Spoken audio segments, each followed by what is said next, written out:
శ్రీ మహాగణాధిపతయే నమః. శ్రీమాత్రే నమః. మాచిరాజు భక్తి ప్రేక్షకులందరికీ నమస్కారం. మార్చి 3వ తేదీ మంగళవారం కేతుగ్రస్త చంద్రగ్రహణము ఖగోళంలో ఏర్పడుతోంది. ఈ కేతుగ్రస్త చంద్రగ్రహణానికి ప్రత్యేకమైన ప్రాధాన్యత ఉంది. దానికి కారణం ఏంటంటే, ఇప్పుడు మార్చి 3వ తేదీ ఏర్పడుతున్నటువంటి చంద్రగ్రహణాన్ని గ్రస్తోదయ చంద్రగ్రహణం అనే పేరుతో పిలుస్తారు. గ్రస్తోదయ చంద్రగ్రహణం అంటే అర్థం ఏంటంటే, ఎప్పుడైనా సరే గ్రహణం ప్రారంభమైపోయి గ్రహణం పూర్తవుతున్న సమయంలో చంద్రుడు ఉదయించినట్లయితే, అంటే చంద్రుడు కనిపించినట్లయితే, చంద్రోదయ సమయానికి గ్రహణం పూర్తయిపోతూ ఉన్నట్లయితే అప్పుడు దాన్ని గ్రస్తోదయ చంద్రగ్రహణం అనే పేరుతో పిలుస్తారు. అలాగే గ్రహణాలు 2 రకాలుగా కూడా మనకి జ్యోతిష శాస్త్ర గ్రంథాలలో చెప్పారు. ఖగ్రాస చంద్రగ్రహణం, ఖండగ్రాస చంద్రగ్రహణం అని గ్రహణాలను 2 రకాలుగా తీసుకోవాలి. ఖగ్రాస అంటే అర్థం ఏంటంటే, ఎప్పుడైతే గ్రహణం సంపూర్ణంగా కనిపిస్తుందో ఆ సంపూర్ణ చంద్రగ్రహణాన్ని ఖగ్రాస చంద్రగ్రహణం అంటారు. అలా కాకుండా గ్రహణం కొంత భాగం మాత్రమే కనిపించినట్లయితే, పాక్షికంగా కనిపించినట్లయితే దాన్ని ఖండగ్రాస చంద్రగ్రహణం అనే పేరుతో పిలుస్తారు. మరి మార్చి 3వ తేదీ ఏర్పడుతున్నటువంటి కేతుగ్రస్త చంద్రగ్రహణము ఖగ్రాస చంద్రగ్రహణమా, ఖండగ్రాస చంద్రగ్రహణమా, సంపూర్ణ చంద్రగ్రహణమా, పాక్షిక చంద్రగ్రహణమా అంటే ప్రపంచవ్యాప్తంగా సంపూర్ణ చంద్రగ్రహణం, ప్రపంచవ్యాప్తంగా ఖగ్రాస చంద్రగ్రహణం. కానీ భారతదేశం వచ్చేసరికి భారతదేశంలో మాత్రం గ్రహణం పూర్తయిపోయే సమయంలో మనకు కనిపిస్తోంది కాబట్టి భారతదేశంలో మాత్రం దీన్ని పాక్షిక చంద్రగ్రహణంగా, ఖండగ్రాస చంద్రగ్రహణంగా తీసుకోవాలి. అది కూడా గ్రహణం పూర్తయిపోతున్న సమయంలో అప్పుడు మనకు చంద్రోదయం అవుతోంది కాబట్టి దీన్ని గ్రస్తోదయ చంద్రగ్రహణం అనే పేరుతో పిలుస్తారు. కాబట్టి మార్చి 3వ తేదీ ఏర్పడుతున్నటువంటి చంద్రగ్రహణాన్ని పరిగణనలోకి తీసుకోవాలా, తీసుకోకూడదా అంటే ఖచ్చితంగా తీసుకోవాలి. ఎందుకు పరిగణనలోకి తీసుకోవాలి అంటే, గ్రహణం పూర్తయిపోయే సమయంలో మనకి ఆకాశంలో భారతదేశంలో అది కనిపిస్తోంది కాబట్టి దాన్ని తప్పకుండా పరిగణనలోకి తీసుకోవాలి. అయితే మార్చి 3 ఏర్పడుతున్నటువంటి ఈ కేతుగ్రస్త చంద్రగ్రహణం ఎప్పుడు ప్రారంభమవుతోందంటే మధ్యాహ్నం 3:20 ప్రారంభమవుతోంది. ఎప్పుడు పూర్తయిపోతుందంటే సాయంకాలం 6:47 పూర్తయిపోతుంది. మధ్యాహ్నం 3:20 గ్రహణం ప్రారంభమైనప్పుడు మనకు కనిపించదు, కానీ సాయంకాలం 6:47 గ్రహణం పూర్తయిపోతున్నప్పుడు మనకు కనిపిస్తుంది. అంటే గ్రహణం పూర్తయిపోయే సమయం కనిపిస్తోంది కాబట్టి దీన్ని గ్రస్తోదయ చంద్రగ్రహణం అంటారు. ఇది ఒక్కొక్క ప్రాంతంలో ఒక్కొక్క సమయంలో మనకు కనిపిస్తుంది. ప్రధానంగా మనం హైదరాబాద్ పరిసర ప్రాంతాలు తీసుకుంటే హైదరాబాదులో ఇది 6:24 సాయంకాలం పూట కనిపిస్తోంది. అదే విజయవాడ పరిసర ప్రాంతాలు తీసుకుంటే సాయంకాలం 6:15 నుంచే విజయవాడ పరిసర ప్రాంతాల్లో కనిపిస్తోంది. అంటే గ్రహణం చివరి భాగం మాత్రమే ప్రధాన నగరాల్లో కనిపిస్తోంది. ఈ గ్రహణ ప్రభావం 12 రాశుల మీద తప్పకుండా పనిచేస్తుంది. ఒక్కొక్క రాశికి గ్రహణం ఒక్కొక్క రకమైనటువంటి ఫలితాలను కలిగింపజేస్తుంది. కాబట్టి ఏ రాశి వాళ్ళకి గ్రహణం ఎటువంటి ఫలితాలను కలిగింపజేస్తుందో, గ్రహణ గోచార పరంగా ఏ రాశి వాళ్ళకి ఈ కేతుగ్రస్త చంద్రగ్రహణం విశేషంగా యోగిస్తుందో, ఏ రాశి వాళ్ళకి కేతుగ్రస్త చంద్రగ్రహణం ఇబ్బందికర ఫలితాలను కలిగింపజేస్తుందో ఈ వీడియోలో మనం తెలుసుకుందాం. 12 రాశుల మీద చంద్రగ్రహణ ప్రభావాన్ని మనం పరిశీలిస్తే ఈ చంద్రగ్రహణ ప్రభావం దాదాపుగా 1 నెల రోజుల పాటు ఎక్కువగా పనిచేస్తూ ఉంటుంది. ఆ తర్వాత 6 నెలల పాటు కొంతవరకు పనిచేస్తూ ఉంటుంది. తదుపరి మీనరాశి. మీనరాశి వాళ్ళకి కేతుగ్రస్త చంద్రగ్రహణం అనేది 6వ స్థానంలో ఏర్పడుతోంది.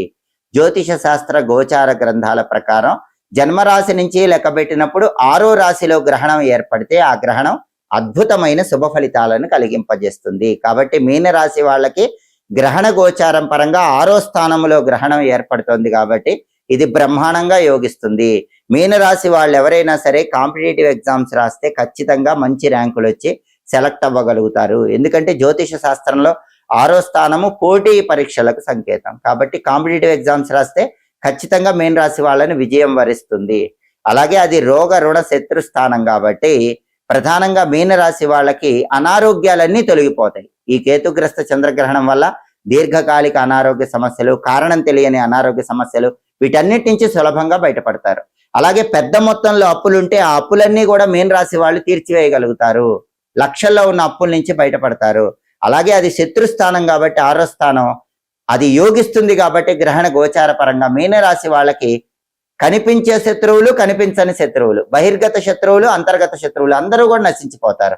రోగ రుణ శత్రు బాధలన్నీ తొలగింపజేసుకొని మీనరాశి వాళ్ళకి ఈ గ్రహణం విశేషంగా యోగిస్తుంది. నెల రోజుల పాటు గ్రహణం వల్ల మీనరాశి వాళ్ళు పరమాద్భుతమైనటువంటి శుభ ఫలితాలు పొందుతారు. ఆ తర్వాత ఒక 6 నెలల పాటు అప్పుడప్పుడు కూడా ఈ కేతుగ్రస్త చంద్రగ్రహణం అనేది కొంతమేరకు మీనరాశి వాళ్ళకు అనుకూల ఫలితాలని కలిగింపజేస్తుంది. మీనరాశి వాళ్ళకి ఎటు చూసినా సరే అన్ని రకాలుగా అనుకూలతే ఉంది. కాకపోతే కొద్దిగా చేస్తున్న వృత్తిలో వర్క్ లోడ్ పెరుగుతుంది. ఆ వర్క్ లోడుని మీ నియంత్రణలో ఉంచుకుంటే మాత్రం గ్రహణం పూర్తిగా యోగిస్తుంది. కాబట్టి ఎలాంటి దానాలు ఇచ్చుకోకర్లేదు.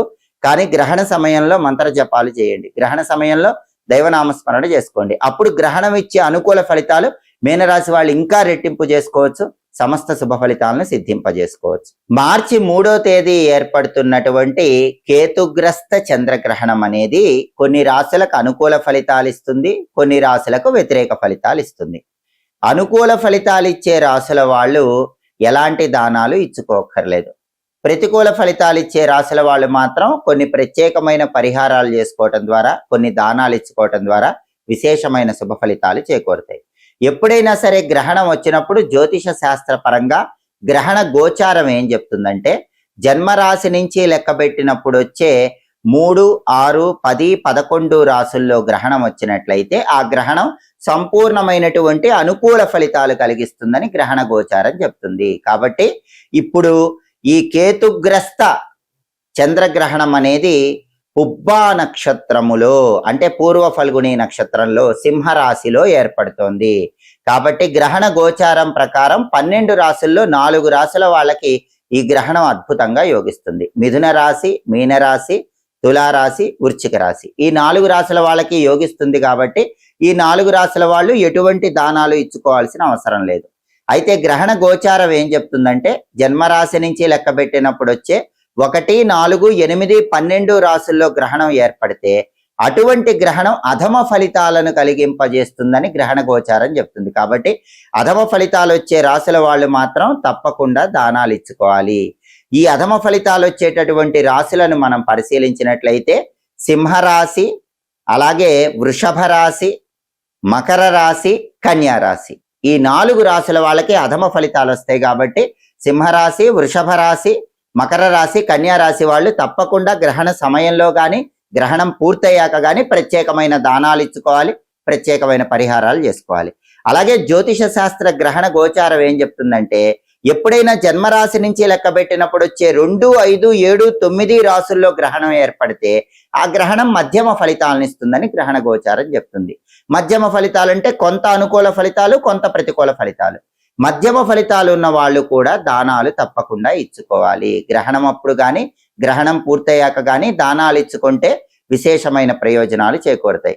ఈ మధ్యమ ఫలితాలు వచ్చే రాశులను మనం పరిశీలిస్తే మేషరాశి, అలాగే కర్కాటక రాశి, కుంభరాశి, ధనుస్సు రాశి ఈ 4 రాశుల వాళ్ళకి మధ్యమ ఫలితాలు వస్తాయి. కాబట్టి మేషరాశి, కర్కాటక రాశి, కుంభరాశి, ధనుస్సు రాశి వాళ్ళు కూడా దానాలు ఇచ్చుకుంటే ప్రతికూల ఫలితాలు తగ్గిపోతాయి, అనుకూల ఫలితాలు రెట్టింపు అవుతాయి. కాబట్టి 12 రాశుల్లో ఈ 8 రాశుల వాళ్ళు అంటే మధ్యమ ఫలితాలు వచ్చేవాళ్ళు, అధమ ఫలితాలు వచ్చేవాళ్ళు మాత్రం ప్రత్యేకమైన దానాలను ఇచ్చుకోవటం, ప్రత్యేకమైన పరిహారాలు చేసుకోవటం చేయాలి.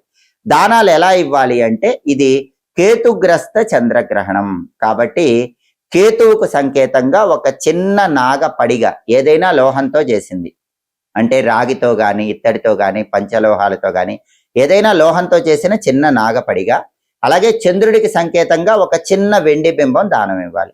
అలాగే కేతువుకి ఇష్టమైనవి ఉలవలు కాబట్టి 1.25 కేజీ ఉలవలు, రంగురంగుల వస్త్రంలో కట్టి దానం ఇవ్వాలి. చంద్రుడికి ఇష్టమైన బియ్యం కాబట్టి 1.25 కేజీ బియ్యం తెల్ల వస్త్రంలో కట్టి దానం ఇవ్వాలి. దీంతో పాటుగా ఆవు నెయ్యి ప్యాకెట్, ఆవు నెయ్యి సీసా దానం ఇస్తే కూడా చాలా మంచిది. ఇంకా వీలైతే వస్త్రాలు కూడా దానం చేస్తే చాలా మంచిది. గ్రహణ సమయంలో దానం అద్భుత ఫలితాలను ఇస్తుంది. కుదరకపోతే గ్రహణం పూర్తయ్యాక కానీ లేదా మర్నాడు స్నానం చేసి కానీ బ్రాహ్మణులకి ఈ దానాలు ఇచ్చుకోండి. కాబట్టి కేతుగ్రస్త చంద్రగ్రహణం సందర్భంగా సర్పం పడిగ, వెండి బింబము, కేజింబావు ఉలవలు, కేజింబావు బియ్యము, ఆవు నెయ్యి దానం ఇవ్వండి. ఇంకా కుదిరితే వస్త్రాలు కూడా దానం ఇస్తే అద్భుత ఫలితాలు కలుగుతాయి. ఇంకా వీలైతే గ్రహణం పూర్తయిన తర్వాత మార్చి 3వ తేదీ విడుపు స్నానం ఆచరించిన తర్వాత శివాలయానికి వెళ్ళి రుద్రాభిషేకం చేయించుకుంటే చాలా మంచిది. ఆ రోజు కుదరకపోతే మర్నాడు మార్చి 4వ తేదీ బుధవారం అయినా సరే శివాలయానికి వెళ్ళి రుద్రాభిషేకం చేయించుకుంటే ఉత్తమ ఫలితాలు కలుగుతాయి. పట్టు స్నానం ఖచ్చితంగా ఆచరించాలన్న నియమం లేదు. ఎందుకంటే గ్రహణం పట్టే సమయానికి మధ్యాహ్నం 3:20కి మనకు కనిపించదు కాబట్టి పట్టు స్నాన నియమం లేదు. విడుపు స్నాన నియమం మాత్రం ఉంది. అంటే సాయంకాలం 6:47కి గ్రహణం పూర్తయిపోతుంది కాబట్టి 6:48కి అందరూ తప్పకుండా విడుపు స్నానం చేసుకోండి. అయితే గ్రహణ నియమాలు చిన్నపిల్లలకు వర్తించవు, అనారోగ్యవంతులకు వర్తించవు, గర్భిణీ స్త్రీలకు వర్తించవు. వీళ్ళందరూ కేవలం దైవనామస్మరణ చేసుకుంటే సరిపోతుంది. కొంతమంది దానాలు ఇచ్చుకోలేని వాళ్ళు, శివాలయానికి వెళ్ళి రుద్రాభిషేకం చేయించుకోవటం వీలు కాని వాళ్ళు ఏం చేయాలంటే గ్రహణ సమయంలో ప్రత్యేకమైన జపాలు చేసుకోవాలి. గ్రహణం కేతుగ్రస్త చంద్రగ్రహణం కాబట్టి కేతువుకు సంకేతంగా ఓం కం కేతవే నమః ఈ మంత్రాన్ని గ్రహణ సమయంలో వీలైనన్ని సార్లు చదువుకోండి. ఇది చంద్రగ్రహణం కాబట్టి సోం సోమాయ నమః అనే మంత్రం కూడా వీలైనన్ని సార్లు చదువుకోండి. లేదా అధిష్టాన దేవతలకు సంబంధించిన స్తోత్రాలు చదువుకోండి. కేతువుకు అధిష్టాన దైవం గణపతి కాబట్టి గ్రహణం ఉన్న సమయంలో సంకటనాశక గణేష స్తోత్రం చదివితే మంచిది.